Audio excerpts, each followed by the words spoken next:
வணக்கம் அனைவருக்கும். இந்த ஒரு விஷயத்தில் வந்துட்டு எல்லா மனிதர்களுமே ஒரே மாதிரி தாங்க இருப்பாங்க. எந்த விஷயம் அப்படின்னு நீங்கள் நினைக்கிறீங்களா?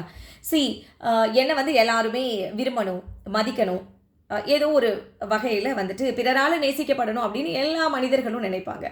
ஆனால் அதற்கு அவங்க கையாளக்கூடிய அந்த டூல் இருக்குல்ல, அதில் தான் ப்ராப்ளம். எல்லாருமே அவங்களுக்கு ஒரு புரிதலுக்கு உட்பட்டு, நான் ரொம்ப காமாக இருந்தால் தான் எனக்கு ரெஸ்பெக்ட் கிடைக்கும், நல்லவங்க நினைப்பாங்க அப்படின்னு காமாக இருப்பாங்க. சிலர் வந்துட்டு கோவத்தை வெளிப்படுத்துவாங்க. இல்லை இப்படி பேசினா தான் அது சரியாக வரும் அப்படின்னு சொல்லிட்டு அப்படி இருப்பாங்க. இன்னும் சிலர் வந்துட்டு நான் ரொம்ப அறிவார்ந்து பேசினா தான் வந்துட்டு பிறரால் நேசிக்கப்படுவேன், ரெஸ்பெக்ட் பண்ணப்படுவேன். இப்படி ஒவ்வொருத்தரும் அவங்கவங்க புரிதலுக்கு உட்பட்டு ஒவ்வொரு விஷயத்தை நம்ம பண்ணிகிட்ருக்கோம். எல்லாமே எதுக்காக அப்படின்னா பிறரால் நம்ம நேசிக்கப்படணும், ஈர்க்கப்படணும், ஏதோ ஒன்று அது பண்ணுறாங்க.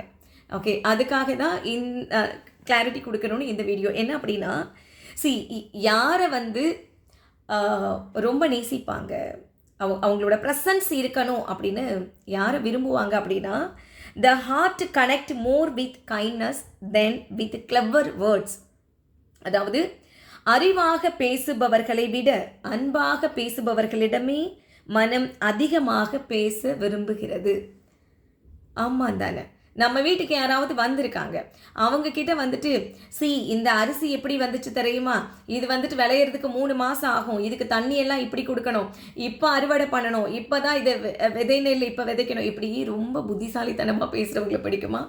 எப்போ வந்தீங்க, சாப்பிட்டீங்களா இல்லையா, இது சாப்பிடுங்க அது சாப்பிடுங்க அப்படின்னு இப்படி அன்பாக அக்கறையாக உபசரிக்கிறவங்களை பிடிக்குமா? அன்பாக பேசுகிறவங்களை தான் பிடிக்கும். அறிவு வந்து தேவைதான், நான் இல்லைன்னு சொல்லலை.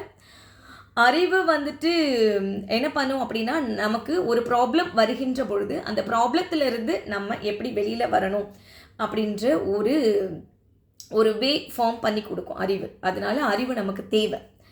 ஆனால் அதை விட இந்த அன்பு வந்து உயர்வானது. எதை வைத்து சொல்கிறேன் அப்படின்னா, அன்பு இருக்குது அப்படின்னா அங்கே ப்ராப்ளம் க்ரியேட் ஆகவே ஆகாது. ஓகே, நீங்கள் எல்லார்கிட்டையும் அன்பாக இருக்கீங்க, பிரியமாக இருக்கீங்க அப்படின்னா ப்ராப்ளம் வருமா? வரவே வராது. யாராவது ப்ராப்ளம் கொடுத்தாலும் அது ப்ராப்ளமாக நீங்கள் அக்செப்ட் பண்ணாதான் அது ப்ராப்ளமாக க்ரியேட் ஆகும். ரைட்? அவங்களுக்கு தெரிஞ்சது அவ்வளோதான். அவங்கள முட்டாள் மாதிரி நினச்சிட்டு நீங்கள் உங்கள் வழியை பார்த்துட்டு போயிட்டே இருந்தீங்க அப்படின்னா ப்ராப்ளம் அங்கே க்ரியேட் ஆகவே ஆகாது.